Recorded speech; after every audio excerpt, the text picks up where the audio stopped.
Again, this pattern of an amazing cavalier attitude towards classified information is reckless, sloppy, and silly.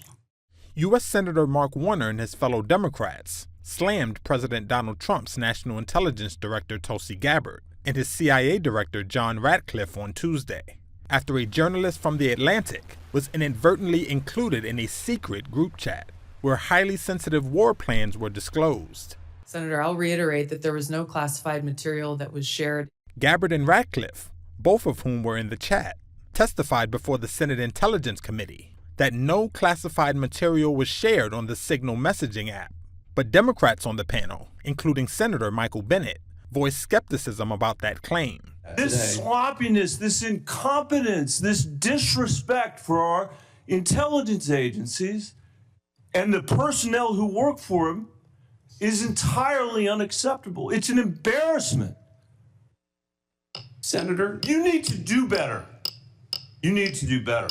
The Atlantic editor-in-chief, Jeffrey Goldberg, reported on Monday that Defense Secretary Pete Hegseth posted operational details in the group chat about pending strikes against Iran-backed Houthis in Yemen.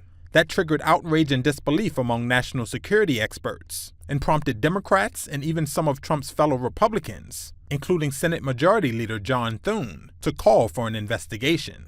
Democratic Senator Ron Wyden called on Hegseth and Trump's national security advisor Michael Waltz to resign. Obviously reckless, obviously dangerous, both the mishandling of classified information and the deliberate destruction of federal records are potential crimes that ought to be investigated immediately. And I want to make clear that I'm of the view that there ought to be resignation, starting with the National Security Advisor and the Secretary of Defense. Later, in a meeting at the White House, Trump defended Waltz, who had mistakenly added the journalist to the Signal discussion. He's a very good man, and he will continue to do a good job. Waltz, who was at the same meeting, said an investigation was underway into how Goldberg was invited to join the group chat. We are looking into and reviewing how the heck he got into this room. Trump also said there was no classified information disclosed in the group chat. It wasn't classified information. But he didn't elaborate further. Mr. President, who told you that information was not classified? Another question. Which of your national... A former U.S. official told Reuters that operational details for military actions are typically classified and known to only a few people at the Pentagon. Classified and sensitive information is also not supposed to be shared on commercial mobile phone apps.